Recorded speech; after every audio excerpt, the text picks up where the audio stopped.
బిస్మిల్లాహిర్రహమానిర్రహీం. మిత్రులారా, అస్సలాము అలైకుం వరహ్మతుల్లాహి వబరకాతుహు. ఎన్నికల ప్రత్యేక కార్యక్రమానికి అందరికీ కూడా స్వాగతం. మహాశిలారా, మనము ప్రజా ఎజెండా ఏ విధంగా ఉండాలి, ప్రజా మేనిఫెస్టో ఏ విధంగా ఉండాలి, ఈ విషయాన్ని గురించి తెలుసుకుంటూ ఉన్నాము. ప్రధానంగా మరి ఏవైతే బడుగు బలహీన వర్గాలు ఏవైతే ఉన్నాయో మన సమాజంలో, వాటి యొక్క అభివృద్ధికి, సర్వతోముఖ అభివృద్ధికి, అదేవిధంగా వారి సాధికారతకు ప్రత్యేకంగా కృషి చేయడం అనేది ఒక ప్రభుత్వం యొక్క బాధ్యత. ఆ విధంగా కృషి చేయాల్సి ఉంటుంది. అదేవిధంగా అన్ని వర్గాల యొక్క ఆచార వ్యవహారాలు, మత విశ్వాసాలను కాపాడడం అనేది కూడా ఒక ప్రభుత్వం యొక్క బాధ్యత ఉంటుంది. ఇంకోటి ఏంటంటే, ప్రధానంగా మన సమాజాన్ని పట్టి పీడించే కొన్ని విషయాలు ఉన్నాయి. అవి ఏంటంటే అవినీతి కావచ్చు, అశ్లీలము, మద్యము, లైంగిక వేధింపులు, బంధుప్రీతి, రాజకీయాల్లోకి నేరస్తులు, కులమత విద్వేషాలు, ఇవేవైతే ఉన్నాయో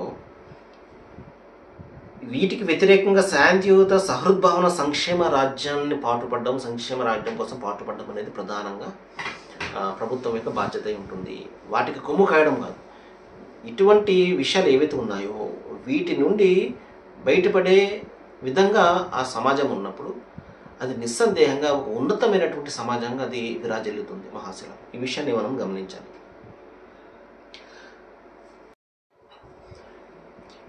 ఏదైతే దళితులు, గిరిజనులు, అదేవిధంగా మహిళలు, క్రైస్తవులు, ముస్లింలు, ఇంకా ఇతర సామాజిక వర్గాలు ఎవరైతే, ఇంకా బలహీన వర్గాలు ఎవరైతే ఉన్నాయో, ఈ వర్గాలకు రక్షణ కల్పించడం అనేది ఎంపిక కావడమైనటువంటి ప్రభుత్వం యొక్క కనీసమైనటువంటి బాధ్యత. ఎందుకంటే బలహీనమైనటువంటి వర్గాలు ఇవి ఎక్కువగా దాడులకు గురయ్యేవి, ఎక్కువగా మరి అణచివేతకు గురయ్యే పరిస్థితి వీరిపై ఉంటుంది. కాబట్టి తమ సంఖ్యాపరంగా, అదేవిధంగా సమాన అవకాశాలు కూడా వీళ్ళకి చాలా తక్కువగా ఉంటున్నాయి. కాబట్టి వీళ్ళని ప్రత్యేకంగా మరి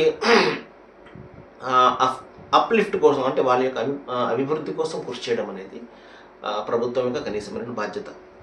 ఇక ప్రధానంగా ఈ వర్గాల యొక్క సర్వతోముఖాభివృద్ధి కోసం, సాధికారత కోసము ఒక ఆరోగ్యకరమైనటువంటి వాతావరణం కల్పించడం, వీరికి ఏవో ప్రత్యేకంగా మేలు చేస్తున్నారు అన్న ఆలోచన మరొక వర్గానికి కలగకుండా వీరి యొక్క హక్కు అది, వీరిని పైకి తీసుకురావడం అనేది బాధ్యత, అణిగిపోయినటువంటి వర్గం వీరు అన్న ఆలోచన వారికి కలుగజేయడం అనేది కూడా ప్రభుత్వం యొక్క బాధ్యత.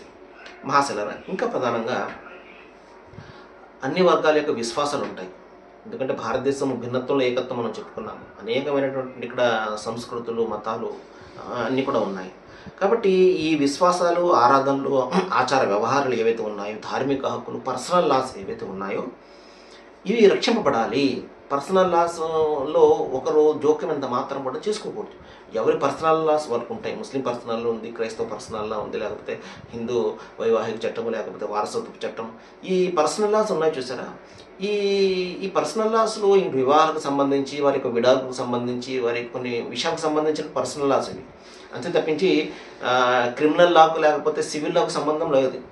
నేరం ఎవరు చేసినా నేరమే, లేకపోతే ఇంకోటి ఏది చేసి ఈ వివాహాలు లేకపోతే విడాకులు, వారసత్వకు సంబంధించే పర్సనల్ లాస్ అనేవి కూడా ఎవరి పర్సనల్ లాస్ వాళ్ళకు ఉన్నాయండి. ఒక ముస్లింలకే కాదు, సిక్కులకు పర్సనల్ లా ఉంది, క్రైస్తవులకు పర్సనల్ లా ఉంది, హైందవులకు కూడా పర్సనల్ లా ఉంది. ఈ పర్సనల్ లాస్లో వారి యొక్క ధార్మిక పండితులకు సంబంధించిన అంశాలని మనమందరూ దూరిపోయి మనము దాన్ని డిస్టర్బ్ చేసే పరిస్థితి వచ్చేటప్పుడు సమాజంలో సంఘర్షణ అనేది బయలుదేరుతుంది. సర్వే జన సుఖినో భవంతు. Thank you.